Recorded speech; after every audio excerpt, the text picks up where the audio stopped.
빈터뷰.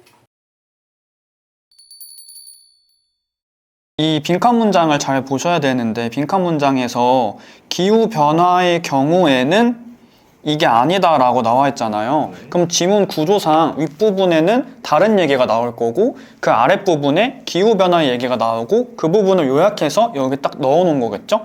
그래서 여기 뒤에부터 읽으면 되는 거예요. however가 중간에 딱 있잖아요. 이 위에는 다른 얘기인 거죠. 쳐다볼 필요가 없는 거죠. 그래서 기후변화의 경우에는 그러나라고 나와 있고, 이 빈칸을 풀 때는 학생들이 자꾸 해석에만 집중하느라 줄거리를 무시하는 경우가 있거든요. 근데 흐름을 계속 끌고 와야 돼요. 무슨 말이냐면 어떤 말이 반복되는지를 보는 거예요. 반복된다는 건 중요한 거고, 중요한 게 결국 주제잖아요. 그래서 반복되는 표현들을 보면은 시간을 나누는 것이 오해로 이끈다. 그쵸? 그리고 그 다음 문장에 바로 시간을 나누는 거, 시간을 줄이는 거, 시간에 대한 관념을 줄이는 거. 이것도 시간을 나누는 거죠. 그게 뭐 한다고?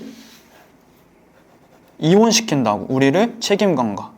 그쵸? 지금 시간을 줄이는 게 안 좋게 되는 거예요. 그쵸? 이 빈칸 다음 문장에서도 뭐라고 나와 있냐면, 시간을 나누는 것에 의해 현실이 모호해지고 책임감에 대한 질문이 떠오르지 않는다.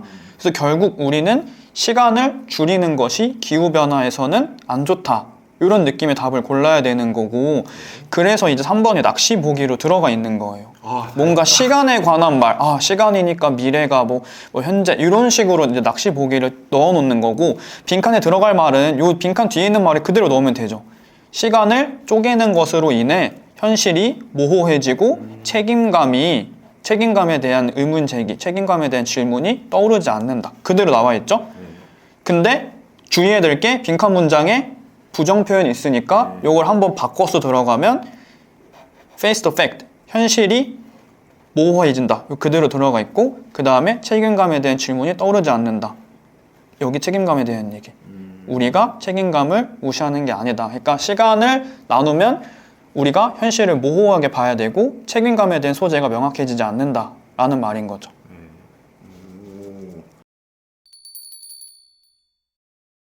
자, 여기다가도 인과관계라고 써놨는데, 인과관계를 파악하는 방법에 대해서 한번 이제 얘기를 해볼 거예요.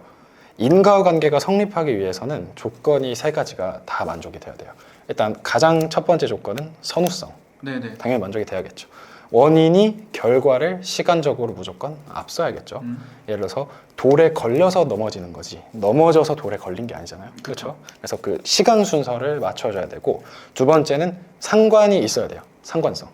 그래서 내가 아이스크림을 많이 먹으면 배탈이 날 수 있지만, 예를 들어서 뭐 잠을 8시간 잤다라고 해서 배탈이 난다? 아무래도 아이스크림 10개 먹은 게 조금 더 상관성이 높겠죠.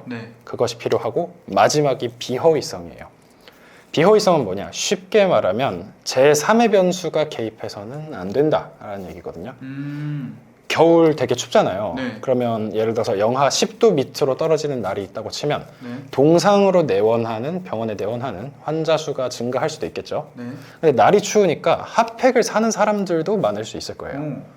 그러면 만약에 사람들이 시간 순서라든가 상관성만 고려를 해서, 핫팩을 사람들이 많이 사니까 동상을 많이 걸렸다. 동상 환자 수가 증가하는 것은 핫팩 때문이다. 화상 환자 수가. 동상.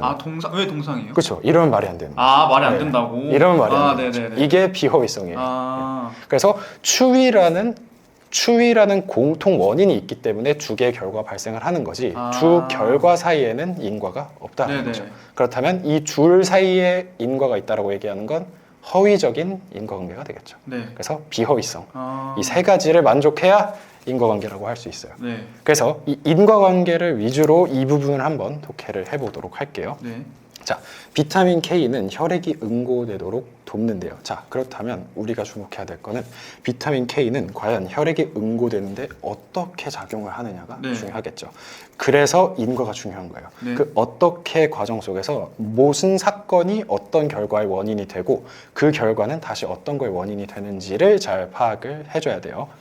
자, 지방을 뺀 사료를 먹인 병아리의 경우 지방에 녹는 어떤 물질이 결핍되어 혈액 응고가 지연된다라고 나와 있어요. 자, 그러면 지방에 녹는 어떤 물질이 결핍되어 있으면 혈액 응고가 지연돼요. 네. 결핍되어 있으면 지연되네요. 네. 그러면 이 물질이 충분하면 혈액 응고가 원활하게 일어나겠죠. 그렇죠. 그렇죠. 그럼 이 어떤 물질은 혈액 응고에 관여를 하는 물질이겠네요. 그 사실을 발견하고 그 물질을 비타민 K로 명명했대요. 아, 그래서 비타민 K가 혈액에 응고되도록 돕는구나 라고 읽어주고, 혈액 응고는 단백질로 이루어진 다양한 인자들이 관여하는 연쇄 반응이 일어난다고 나와 있으니까 우리는 벌써부터 딱 이거 인과가 연쇄적으로 이어지겠구나. 그러면 어느 부분에 어떤 일이 일어나는지를 잘 봐야겠다. 그래서 그걸 잘 처리를 할 준비를 해야 돼요. 네. 자, 우선 제일 처음 우선이라고 했으니까 제일 첫 단계에 일어나는 게 되겠죠.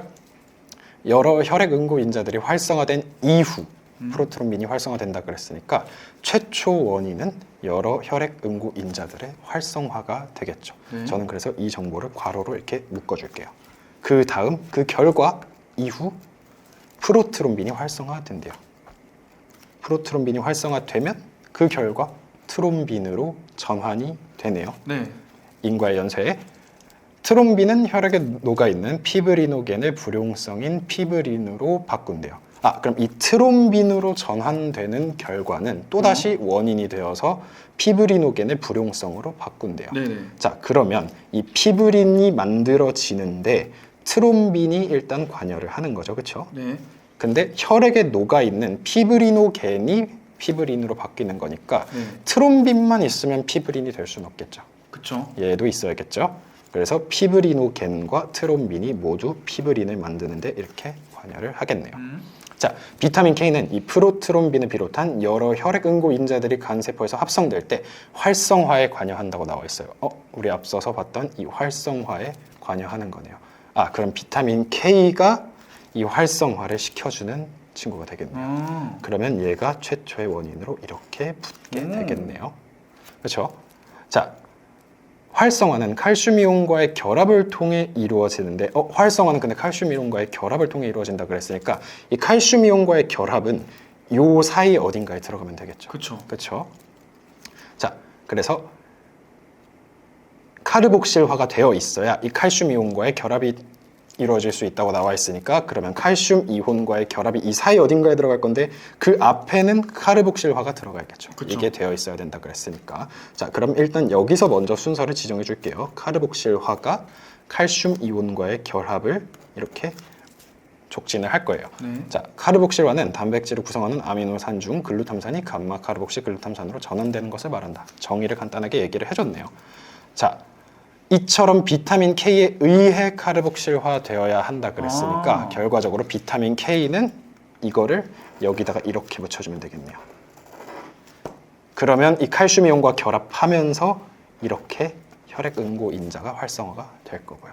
그럼 순서를 보면 이 순서대로 가는 게 되겠죠. 오, 네. 네, 이렇게 정보의 관계를 파악한 상태에서 이 문제를 보면 보다 쉽게 문제를 풀이할 수 있을 거예요. 자, 네. 한번 조금 더 예쁘게 정리를 해볼게요. 네. 자, 제일 처음 단계. 그럼 이걸 예쁘게 정리를 하면 비타민 K가 있어요. 네. 얘가 카르복실화를 시켜줄 거예요. 간단하게. 그러면 칼슘 이온과 결합하겠네요. 그렇게 된다면 인자들이 활성화가 돼요. 네. 그 다음에는 프로트롬빈이 활성화가 될 거고 그 결과 트롬빈이 될 거예요. 그렇죠. 그리고 피브리노겐이 불용성인 피브린으로 바뀐다 했으니 피브리노겐이 얘랑 같이 작용을 해서 피브린이 될 거예요. 자, 이게 우리가 여기에서 확인했던 인과관계죠. 네. 자, 그렇다면 자, 혈전으로 인한 질환을 예방 또는 치료하는 약물 와파린, 플라스미노겐, 활성제, 헤파린 이렇게 세 가지가 나와 있어요. 와파린은 트롬빈에는 작용하지 않고 비타민 K의 작용을 방해한대요. 네. 그러니까 사실 이 관계상으로 보면 네. 앞부분에 이만큼은 읽을 필요가 없는 그쵸. 점이죠. 여기서 이미 끊겨버리니까 네. 얘가 안 되는 게 가예요. 네. 자, 그러면 나 플라스미노겐 활성제 피브리노겐은 작용하지 않고 피브린을 분해한다 그랬으니까 나는 여기에 네. 작용하겠네요. 해파리는 의종성 단백질에는 적용하지 않고 트롬빈의 작용을 억제한다 했으니 여기에 다가 오. 들어가겠네요. 그렇죠? 네. 이러면 왔다 갔다 하면서 단어를 매칭하면서 풀 때보다 훨씬 효율적으로 그러네요. 문제를 풀 수가 있겠죠. 자, 3번. 다는 혈액 응고 인자와 칼슘 이온과의 결합을 억제한다라고 했는데 다가 작용하는 건 지금 이 부분이죠. 네. 근데 칼슘 이온과의 결합은 앞에 있네요. 아. 그럼 여기서 억제한다고 이 앞에 있는 사건에 영향을 미칠 수는 없겠죠. 오. 해서 정답은 3번이 되겠네요. 오호호호. 확실히 이해했습니다. 아, 재밌네.